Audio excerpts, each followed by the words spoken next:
What's up, everybody? Welcome back to My Twisted Life and TV. I am Poetry. You are here for another recap and review of the Equalizer. This is season 1. I believe it's episode 8. It may be 9, Lifeline. Alright, so this particular episode did not pull me as much as the others as far as making me excited. And I could tell because I was nitpicking a lot through this whole doggone recap and review. I'm gonna let you know that right now. It's actually more of a review, more of a recap than a review itself, because I didn't really get into it. Mainly because I think it's Delilah, y'all. I just don't like that child. I don't like talking about her. I don't like talking about Aunt Vi. If y'all noticed my last week's episode, I didn't even mention them at all. That was intentional. That was very intentional. But they are kind of like interwoven into the storyline this week, so I gotta speak on them just a tad bit. Well, we over down this dark road. It's this couple riding in this car. The girl's name is Carla. We didn't even get the dude's name at this particular time. Riding in this car. And she talking about, I think, karaoke night, if I remember. And doing some stuff that she wouldn't normally do and shocking people around, right? And all of a sudden, they're pulled over. Why? Nobody knows. He don't think he was speeding, you know what I'm saying? Why he getting pulled over right now? So he's fine, but, you know, the officer come up to the car. You know, he probably do the français because he didn't speak in English. I believe that was French. And he like, all right, don't worry. I'm just going to get in here and get the X out the car. Why are you telling me to exit out the car, sir? Why am I exiting out the car? Why you pull me over? Now, when the officer said parlez-vous français, he didn't act like he didn't understand. So I can guess that this man speaks a little bit of French, that he was able to understand that the officer told him to get out the car, right? Well, he gets behind the car and it looks like he's about to have a conversation. Then all of a sudden, boom, boom, boom, 5 shots to the chest. Bam, dead. Dead as doorknob. Now, she's sitting on the passenger side of the car, right? The passenger side. First of all, why was the car, they must have had an American-built car, because I thought in France that the driver's side is the one that's closest to the sidewalk, you know? But it was like us here in America. Anyway, he got out, bam. So now she left in the car. She gets out the car. It's woods over here. She decides to run in front of the car, across the street into the woods. Why you just didn't run into the woods right next to you, girl? Was it a lake over there that you saw? Some water? Why you didn't run over there? Okay. So she decides to run across in front of the car, and they like, hey, get her. So they take after her, right? Now I got all my notes on the left side of me. So if I'm looking this way, that's what's going on, right? Okay, so remember I told y'all early on that although I like this show, it is still predictable, right? And the opening montages, they kind of tell you what's about to happen in the show. We knew that the CIA was going to be involved. We knew that Detective Dante was going to be involved. And we knew that she was about to go overseas and Delilah was going to have something to do with this doggone episode. But for now, Delilah and them having a girls' night out. Remember her and the jailbird girl, Nikki. They at the crib, making jewelry, listening to some old-ass songs. Songs so old, my mama wouldn't listen to them, okay? But apparently, you know, they liked them. And come to find out that Robyn has this secret satellite phone. She gets a text message on her phone that her satellite phone is ringing. So she runs into her room, digs through this book bag, pulls out this satellite phone, like, who this, right? The girl is like, he told me if anything happened to me to call you. Who is he? Okay, she didn't know who he was. All of a sudden, the girl screaming and the line dropped, the phone dropped, right? I'm trying to figure out who the satellite service through. Because, and who's the name brand of the phone? Because 2 things, right?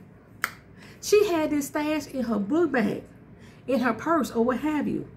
How was it staying charged? How the heck did this phone stay charged? My battery died by the end of the day. How did this sat phone stay charged? It wasn't plugged up to nothing. You know, it wasn't on no battery charger. Why is it staying charged in this book bag? Like I say, before she got the girl's name, the girl screamed, dropped the phone. And so she, of course, contacts Harry. She rushes out and like, hey, I gotta go. She contacts Harry. Everybody like, why are you leaving? It's girls' night, da-da-da, this, da-da-da. They always mad at Robyn leaving, right? So Harry had found out that the call came from a prepaid phone. Prepaid phones are normally untraceable, but evidently the dude bought a SIM card with a credit card, and the guy's name was Kevin Taylor. Robyn's like, I don't know him. Why would he have this number? Like, why would she have the number?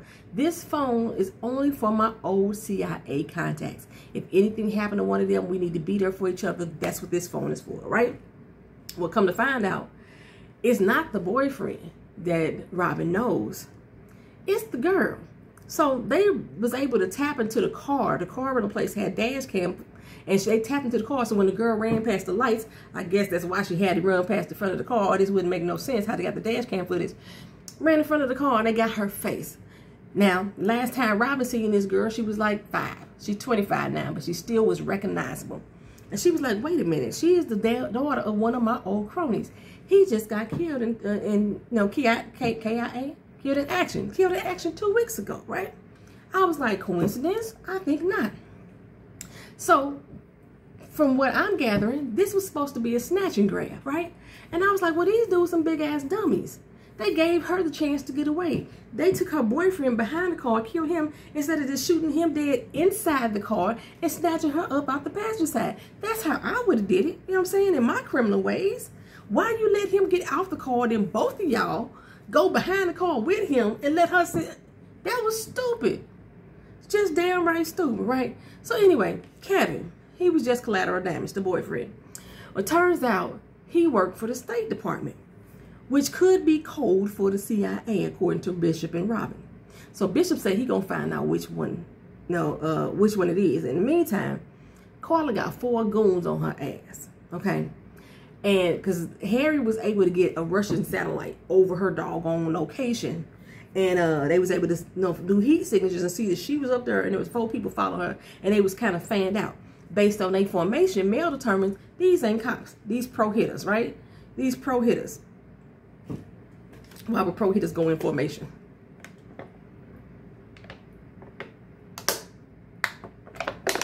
They supposed to be undetectable. Why would they be in formation? That tells me ex-military or something like that. Well, anyway, Harry. I don't know what the heck I was saying there. Harry's a little more pro. He got a satellite, got her position, got her to safety. Oh, Harry a little bit more pro than the people who's supposed to be the hitters. Sometimes y'all gotta see my notes sometimes. I'm like, what the heck did I write? Okay, so he got the satellite, like I said, got her position, and they was able to guide her to safety into this factory. Now, she was able, now while they was in this factory, Harry determined that the factory itself had Wi-Fi. So they realized that the girl was being tracked because they was able to follow all her movements without, you know, and they didn't have a satellite on her. So they had her toss her SIM card. Well, how was she supposed to use her phone? Like I said, the factory supposedly got Wi-Fi. So Harry gonna tap into the Wi-Fi, turn it on for her, and let her link to their Wi-Fi, right? Okay. There was also security cameras inside the factory. Correct me if I'm wrong. I own a factory. I spent money to put security cameras inside this factory. At the present time, there's some little random ass girl busting out of my ventilation system, running to and fro in my factory. And my security system is not alerted. My security team ain't like, who that? I don't know how they say it in French, but who that? You know what I'm saying? That didn't make sense to me, right? Well, like I said, she was able to get a picture of her assailant, because they had her go, you know, climb up into the ceiling and stuff like that, and she texted them the picture of the assailant. It's a good thing that they had, you know, Wi-Fi calling, because even though they got Wi-Fi, it don't mean, you know, you can send messages just because you got Wi-Fi. You got to put that shit on Wi-Fi calling. Anywho, come to find out, I was right. They wanted her and not the boyfriend. He really did work for the State Department. I was like, but they sloppy. Whoever is after her is really sloppy if this is what they really do, if they really professionals. She's supposed to be a war journalist, so she probably came across some stuff she probably shouldn't know. And now they know that she knows, so now they want her dead. Something like that. So anyway, Robyn, she needed to get the wheels turning and talk to somebody at Rikers, because she was able to link somebody at Rikers to the guy in the photo, right? They got connects. The guy in the photo name is Yoshi. Well, she calls up Detective Dante, who actually took her call and said he was going to help her. I was so shocked at that. I was so shocked at that. I was like, maybe he wanted to help her more than capture her, but then I was like, nah, That ain't it either. That ain't it. Anywho, Robyn got this old MI6 connect who was going to try to get Carla so Bishop can get to her and get her out of France. Now, I was already questioning this doggone MI6 connect. Now, you're supposed to be deep undercover. You're supposed to be an asset. Nobody really supposed to know who you are. You answer your phone with your chick laying in the bed. You don't even go to a secret room or move away from her. You just talking out loud on FaceTime. Like, oh yeah, we'll get her. She pissed off who? Why she messing with the Messiah? She talking all loud in the conversation, which makes no sense to me. I was like, something ain't right with this MI6 person, right? So I'm gonna call her the handler from now on. I forgot her name. Allison was her name. So I may flip back and forth between Allison and the handler. Y'all just know. So we got to get her out of the factory, Carla. And Carla's like, Allison is like, I can't get to her where she is. She has to cross that bridge that's in the woods where she is. But well, once she leave the building, she's not gonna have Wi-Fi signal no more. So how we gonna know that she really got to you? The satellite feed, we lost that a long time ago. So we can't, we in the dark here. We in the dark, right? So I was like, okay, I hope Allison is on up and up, but I just got a feeling in my soul, in my gut, that she ain't. Well, Robyn tried to call her, and she didn't answer. I was like, woman, don't get my doggone pressure up. Pick up the damn phone, lady. Pick up the phone, baby. I know you're home, lady. That's how I was feeling, right? So every time that Robyn called her, she don't answer. She had to mysteriously call back. Now, we out here doing a job, so to speak, because you said thank you for the work, whatever, and you ain't answering your phone. Yeah, Allison, something ain't right with you, okay? I was like, she probably turning her in for the reward, because that's what I would do if I'm playing both sides. You know what I'm saying? Anywho, her team ain't met with Bishop team. Suspicious, suspicious. Well, Bishop did some digging around and found out that Carla's daddy, Henson, right? He had some information on a confidential jump drive. Now, they think that Yoshi got the drive but can't uncrypt it. So, since he can't uncrypt it, he's trying to get Carla, right? Why would Carla know what's on the doggone drive if her daddy the one that had it? Now, again, I'm nitpicking this episode. Yoshi works for Mossad, a high-level terrorist, organization, right? And they don't have a tech person to uncrypt this jump drive themselves. They got apps for that. You could download an app off of Apple to do uncrypted. You know what I'm saying? Really? I ain't buying that one.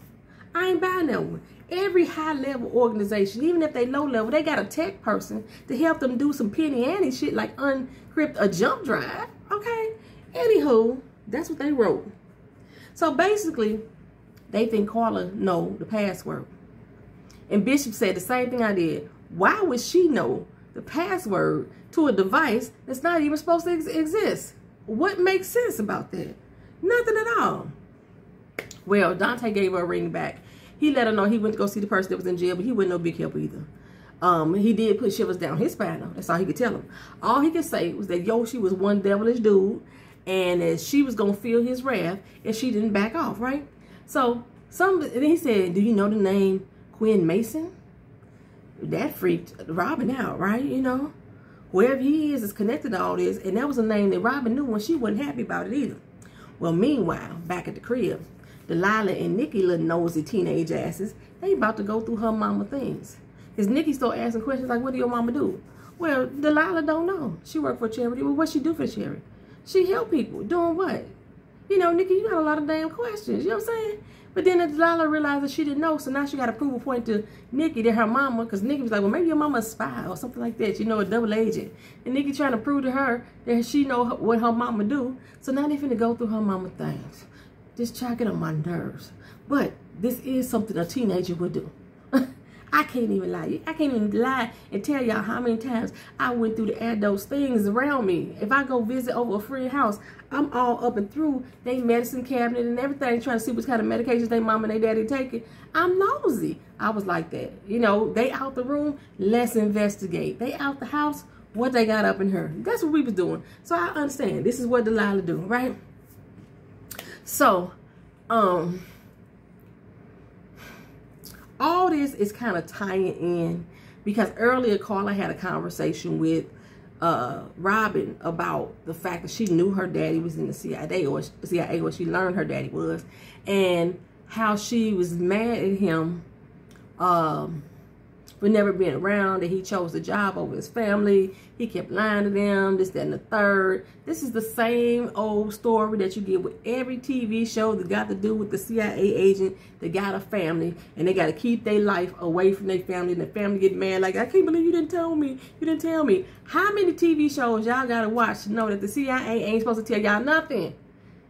I should not be shocked. If Keena came and told me that she was a damn Secret Service agent, or not Secret Service agent, but a CIA agent, and I didn't know all this life, I'd be like, damn, I understand, because y'all ain't supposed to tell nobody, because they could put y'all in jeopardy and us in jeopardy. You know what I'm saying?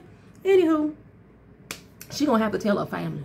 She gonna have to tell her, or at least tell her what she used to do, for that matter. And Delilah's gonna be mad, just because, you know, Delilah get mad at everything anyway. You know she's gonna be mad about this. Well, anyway, Quinn. He is somebody that tried to kill Robyn. He's a ruthless SOB. And he pretty much kills for sport. Women, children, babies, he don't care what it is. He killing you, right? Robyn had caught him once upon a time, and he was supposed to be locked under the jail. But Bishop tells her he was traded for another asset. Of course, this is what our government does. They trade assets for assets. That's the only reason why they get people, right? Bishop knew not to tell Robyn. But Bishop knew, and he didn't want to tell Robyn because he felt that Robyn was going to go after him, go on a rampage. And, I mean, but once he was back in the other people's car, go after him again. Kill him dead. That's how I'm feeling about it. You know what I'm saying? Let me know. My life is in jeopardy. My life is in danger. Y'all got this motherfucker out here running around, wrecking havoc and shit against people, and he probably coming back for me because I'd already caught him once. You know what I'm saying? Let me know some things. Bishop, you're supposed to be my boy. But Bishop didn't tell her nothing. Bishop is more with the agency than anything. Even though he claims he doesn't work with them anymore, he still follows all the rules and the guidelines of the agency. He still kiss their ass and do all their bidding. Yes, he does. I still don't trust him at all. And speaking of trust, Robyn shouldn't have trusted Allison, the handler. Because like I said, she in bed with Yoshi and Quinn, right? Allison is turning little mama Carla over for a few million euros. That's a lot of pocket change, you know what I'm saying? She's trying to retire in good style. Well, we back in the crib with Delilah and Nikki, and they found a blank passport of Robyn's, which wouldn't be odd if Robyn hadn't claimed that she works for international charities, and she didn't claim that she was always out of town. How you got an empty passport? Well, Aunt Vi catches them, and they was about to bust up Robyn's floor, and she convinced them that they watched too much TV, and that she had lost her passport before, and that's why this one ain't got no stamps in it or whatever. But now she is concerned and suspicious as well. Okay, well, Robyn goes to France. This is another pet peeve I have. All this happened within a matter of a couple of days. But the going to France from the time that they found Carla and the time that they got her over to Allison, and Dante went to the jail to talk to the dude at Rikers and come back, and she on the plane, is the same freaking day. The same day. The same day. She took a flight to Paris that quick, and it's still the same time it was when she left New York. They go to the warehouse that they found Allison had sent the message back to Yoshi about getting the money where they supposed to meet up, right? And they found Allison dead as a doorknob, right? She's still warm though, so they know she had just got killed. So everybody fans out because Robyn had Bishop's crew with her. And Robyn comes up on some muddled sounds. Sounds like somebody was getting their ass whipped. I'm thinking they getting her fucking Carla up. But no, it's not Carla, it's her daddy. He's alive. He didn't die 2 weeks ago like they thought he did, right? I was like, well, maybe Carla's setting everybody up because she was mad at her daddy for being in the CIA, and maybe she's part of the CIA or another agency too herself. You know, that's how I would write the story to make it more interesting. But no, that didn't what happened. Yoshi, he come in. This dude is so freshly lined up. They had the freshest lined up beard. You can still see the white line from when they did the line right before he came on set. He had Carla all hemmed up by the neck.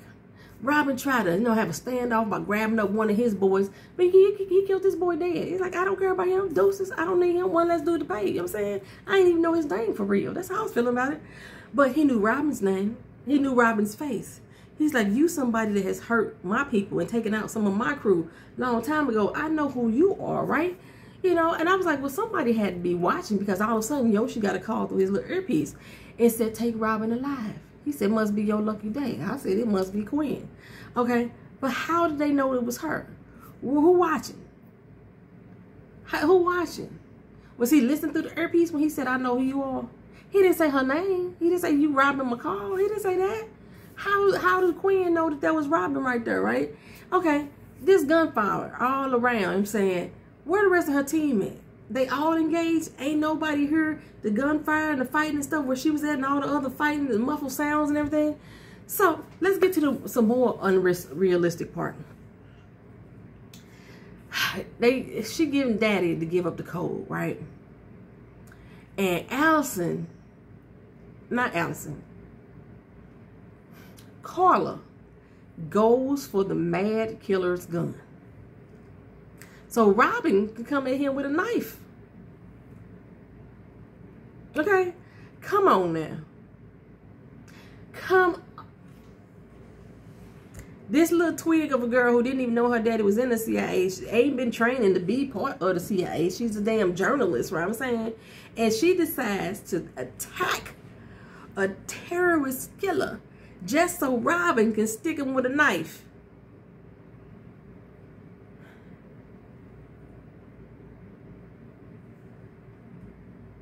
Now, Robyn had just been tased by this dude. She got tased by one of them tasers with the long wires. One of them tasers. She don't seem like she phased at all, but that leather jacket should have melted, at least in the spots that the doggone taser connected with. Whew, well, Robyn get up, and she was able to whoop this dude ass with ease. He was fighting like a scared 2-year-old, and he's supposed to be this master blaster killer. I'm saying, I still love whoever choreographs her fight scenes. They do make her choreography look real, but the fight itself just like, come on now. This dude ain't got no bite back. None? Robyn that dope? Okay. Her opponent wasn't worthy. That's all it was. She made him shoot himself, pretty much. Now, we got all this gunfire going around, which brings his people over. They fire off a few shots, and now Daddy dead for real. Pow, bam, okay? Robyn, she lays old boy to rest, and I'm asking again, where the hell is Bishop's team? Oh, wait, okay? They came in after everything is over. Everything. Now, last episode, I was hoping that the serial killer dude would have been the one of the case that they're going to make the journey.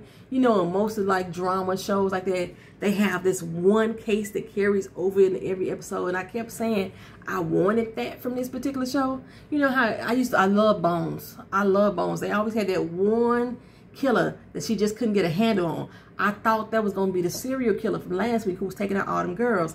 But no, it turns out it's going to be Quinn. We ain't even got a face to whoever Quinn Mason is. But he's going to be the one that's going to be the thorn in her side. She blames Bishop, of course, right? He was supposed to be her friend. Like I said, he acting like he acting just like the CIA did, lying to her and stuff like that. So she don't trust them. She don't trust him. Okay, so she get Quinn on the phone. Why is his voice disguised? We know who you are. You know who I am. Why are you describing your voice? He got the computer love voice going on. Like, what's going on? I'm going to get you, Robyn. Whatever. Anywho, Robyn flies back home from Paris on the same night. Girls' night just wrapped up for real. She done had a gun battle, a fist fight, a knife fight, been tasered, been on a plane. You know how your head be having plane hurt when you get up off the plane. Her face ain't blemished. Her hair ain't out of place. I don't know what kind of edge control she using. Her lip gloss didn't. Her lip gloss look like it came from Survive Beauty. I'm for real. The one she had on, Look just like what I got on. Papaya smoothie. Y'all can order this for me. Papaya smoothie. www.sivadsurvive.beauty.com. Okay. That's what it looked like Robyn was wearing. That's what I'm wearing. I love this lip gloss, y'all. Every time I keep saying I love my lip gloss. I love my lip gloss. Well, she goes in. I think she goes in to check on Delilah first. I don't know. She runs into Aunt Vi. Aunt Vi like, where you been, girl? Don't lie to me this time. I've been knowing what you've been doing, but I don't know for real.